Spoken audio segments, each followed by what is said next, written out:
Rajava from Gakharia. This is the Rorschach, Georgia update from the 11th of July, 2024.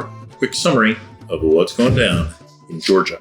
On Thursday the 4th, EU ambassador to Georgia said that the union froze a planned €30 million transfer to the Ministry of Defense because Georgia's political and judicial systems do not match EU standards. Money was supposed to be for the defense sector, but the EU held back to push for Georgia to make necessary changes in judicial independence and to fight corruption. The EU's decision affects Georgia's military readiness and international defense deals. Moving on to political tensions, on Friday the 5th, Gakharia, leader of For Georgia, or Sakartvelosti's party, said Russian intelligence is trying to mess with the October elections. He thinks they want to help Georgian Dream, or Otsneba, rig the results. This came after Russian intelligence questioned the election process in Georgia, criticizing it for not being transparent and fair. Gakharia believes that questioning is a tactic to influence the elections and create doubts about their legitimacy. He asked international watchdog groups to keep a close eye on the elections to ensure fairness. Next up, on Wednesday the 10th, Bidzina Ivanishvili's Kartu Foundation gave the national football team 30 million lari, which is around $11 million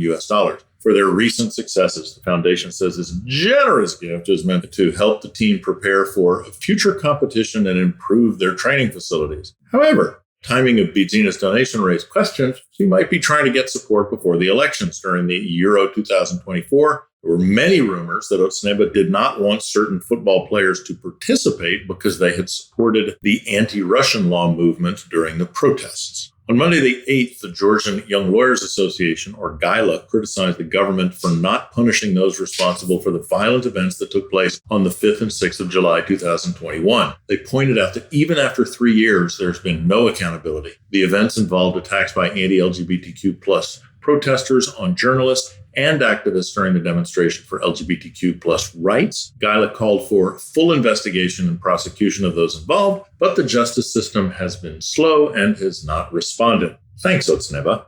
Still on judicial matters, on Tuesday the 9th, David Katsarava, member of the anti-occupation movement, was called to court. He faces charges related to his activism against the Russian occupation, specifically for organizing unauthorized protests and allegedly causing public disorder. Katsarava's supporters say the charges are politically motivated. They are attacks on free speech and meant to silence voices against the occupation, which they, of course, are. Going back to military stuff, on Wednesday the 10th, the U.S. stopped its military exercises called Noble Partner in Georgia. These exercises have been key for U.S. and Georgia military cooperation, boosting their defense skills. The cancellation caused concerns as these exercises are vital for Georgia's defense, especially with the ongoing Russia-Ukraine war. On Thursday the 11th, President Salome Zurabashvili also commented on the cancellation of the exercises and said that this shows a drop in U.S. support, which could encourage hostile actions from nearby countries. Unfortunately, on Thursday the 4th, the Ministry of Defense reported that a Georgian Defense Forces aircraft crashed during training exercises. The collision resulted in the death of all 5 personnel on board. Early investigation suggests a technical problem caused the crash.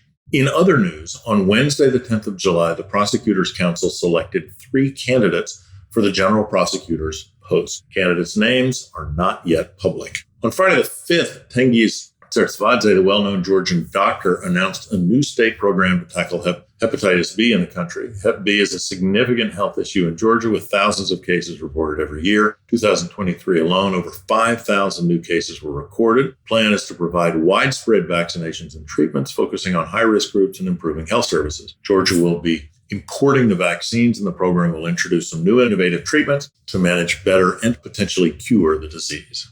Famous Georgian violinist Liana Isakadze passed away at 78. Isakadze is known for her contribution to classical music, both as a performer and teacher, and her influence on many musicians. She's won awards throughout her career, gaining international recognition for her talent. On Thursday, the 11th, Prime Minister Irakli Garibashvili visited the construction site of public school number 16 in Batumi. The construction is part of the government initiative to improve public education infrastructure and splash around a bunch of cash before the election. Still on infrastructure and money splashing, The construction of the bridge across the Ksani River should be completed by the 5th of August. The Roads Department of Georgia is overseeing the project. The improved bridge is expected to boost the local economy and connectivity. Regional news: on Monday the 8th, the government announced Mountain Days. They'll be held in different regions throughout July, with activities including guided hikes, ecotourism workshops, and cultural exhibitions. These events aim to promote tourism, boost the local economy. If you Google Georgia Mountain Days, you'll find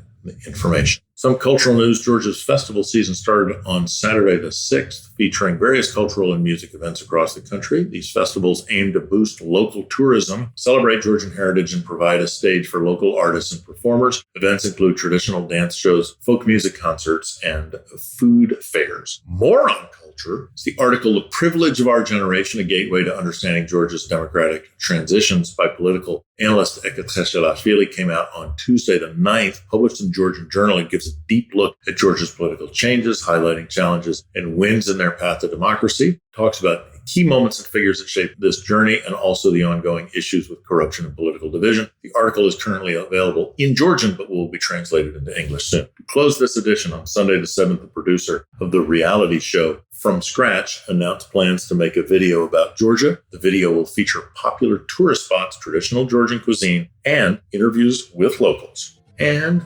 that's it for this week. Thanks for joining us. You may know by now, we not only make podcasts, but do a bunch of other cool stuff. Right now, Rorschach is developing a new app designed to help groups of people make decisions, like choosing a restaurant or a movie or something like that. If you're interested in giving it a try, send us an email at info@rorschach.com, RORSHOK.com. We'll give you early access to the beta version as soon as it's ready.